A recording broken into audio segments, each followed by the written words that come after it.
Hello. आप मेरे YouTube channel में आप सभी का स्वागत है। लेकिन मेरा चैनल देखने से पहले आपसे लाइक, शेयर और सब्सक्राइब जरूर कर दें। तो आइए आज हम कक्षा 7 की महान व्यक्तित्व से पाठ 1 ऋषि कुमार नचिकेता के बारे में अध्ययन करेंगे। तो नचिकेता जो थे वो एक बहुत ही आज्ञाकारी बालक थे। तो आइए आज हम इस आज्ञाकारी बालक के बारे में अध्ययन करते हैं। आइए पाठ 1 ऋषि कुमार नचिकेता। आश्रम का वातावरण हवन की सुगंध से भरा हुआ था। दूर दूर के ऋषि महात्माओं को यज्ञ में बुलाया गया था। चारों ओर वेद मंत्रोच्चारण की ध्वनि गूंज रही थी।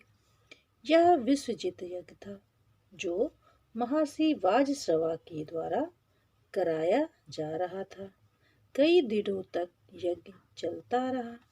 यज्ञ की समाप्ति पर महर्षि ने अपनी सारी संपत्ति और गायों को यज्ञ करने वालों को दक्षिणा में दे दिया। दान देकर महर्षि बहुत संतुष्ट हुए। नचिकेता महर्षि वाजश्रवा के पुत्र थे। बालक नचिकेता को गायों को दान में दिया जाना अच्छा नहीं लगा, क्योंकि वे गायें बूढ़ी और दुर्बल थीं। उन्होंने सोचा, पिताजी जरूर भूल कर रहे हैं। पुत्र होने के नाते उन्हें इस भूल के बारे में बताना चाहिए। नचिकेता पिता के पास गए और बोले, पिताजी, आपने जिन वृद्ध और दुर्बल गायों को दान में दिया है, उनकी अवस्था ऐसी नहीं थी कि ये दूसरों को दी जाएं।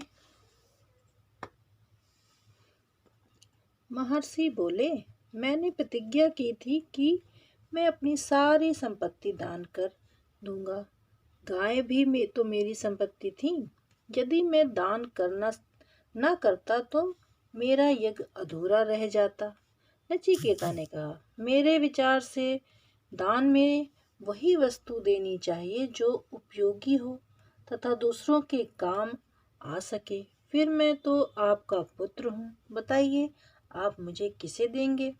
महर्षि ने नचिकेता की बात का कोई उत्तर नहीं दिया, परंतु नचिकेता ने बार बार वही प्रश्न दोहराया।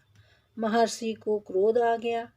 वे झल्लाकर बोले, जा, मैं तुझे यमराज को देता हूँ। नचिकेता आज्ञाकारी बालक थे। उन्होंने निश्चय किया कि मुझे यज्ञ के पास जाकर यमराज के पास जाकर अपने पिता के वचन को सत्य करना है। यदि मैं ऐसा नहीं करूँगा तो भविष्य में मेरे पिताजी का सम्मान नहीं होगा। नचिकेता ने अपने पिता से कहा, मैं यमराज के पास जा रहा हूँ, अनुमति दीजिए। महर्षि असमंजस में पड़ गए।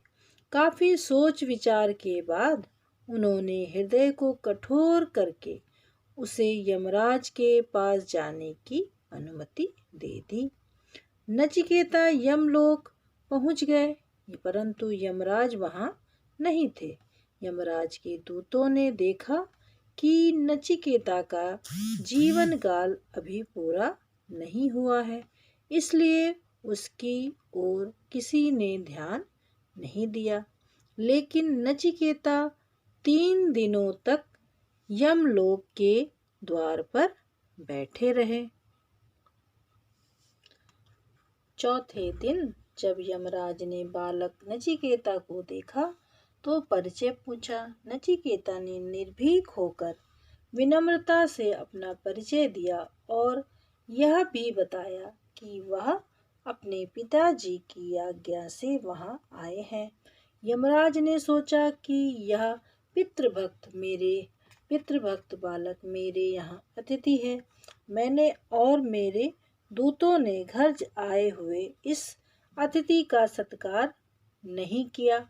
उन्होंने नचिकेता से कहा, हे ऋषि कुमार, तुम मेरे द्वार पर 3 दिनों तक भूखे प्यासे पड़े रहे।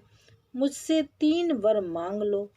नचिकेता ने यमराज को प्रणाम करके कहा, यदि आप मुझे वरदान देना चाहते हैं तो पहला वरदान यह दीजिए कि मेरे वापस जाने पर मेरे पिता मुझे पहचान लें और उनका क्रोध शांत हो जाए। यमराज ने कहा, तथास्तु। अब दूसरा वर मांगो। नचिकेता ने सोचा, पृथ्वी पर बहुत से दुख हैं, दुख दूर करने का उपाय क्या हो सकता है? इसलिए नचिकेता ने यमराज से दूसरा वरदान मांगा। स्वर्ग मिले किस रीति से मुझको दो यह ज्ञान, मानव के सुख के लिए मांगू यह वरदान। यमराज ने बड़े परिश्रम से वह विद्या नचिकेता को सिखाई। पृथ्वी पर दुख दूर करने के विस्तार में नचिकेता ने ज्ञान प्राप्त किया। बुद्धिमान बालक नचिकेता ने थोड़े ही समय में सब बातें सीख लीं।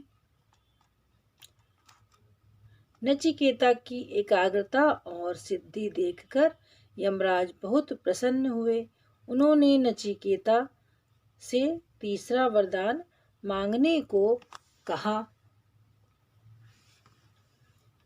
नचिकेता ने कहा, मृत्यु क्यों होती है? मृत्यु के बाद मनुष्य का क्या होता है? वह कहाँ जाता है? यह प्रश्न सुनते ही यमराज चौंक पड़े। उन्होंने कहा, संसार की जो चाहो वस्तु मांग लो, परंतु यह प्रश्न मत पूछो। किंतु नचिकेता ने कहा, आपने वरदान देने के लिए कहा है, अतः आप मुझे इस रहस्य को अवश्य बताएं। नचिकेता की दृढ़ता और लगन को देखकर यमराज को झुकना पड़ा। उन्होंने नचिकेता को बताया कि मृत्यु क्या है, उसका असली रूप क्या है। यह विषय कठिन है, इसलिए यहाँ पर समझाया नहीं जा सकता है, किंतु इतना कहा जा सकता है कि जिसने पाप नहीं किया, दूसरों को पीड़ा नहीं पहुंचाई, जो सच्चाई की राह पर चला, उसे मृत्यु की पीड़ा नहीं होती, कोई कष्ट नहीं होता। इस प्रकार नचिकेता ने छोटी उम्र में ही पितृभक्ति, दृढ़ता और सच्चाई के बल पर ऐसे ज्ञान को प्राप्त कर लिया जो आज तक बड़े बड़े पंडित, ज्ञानी और विद्वान भी ना जान सके।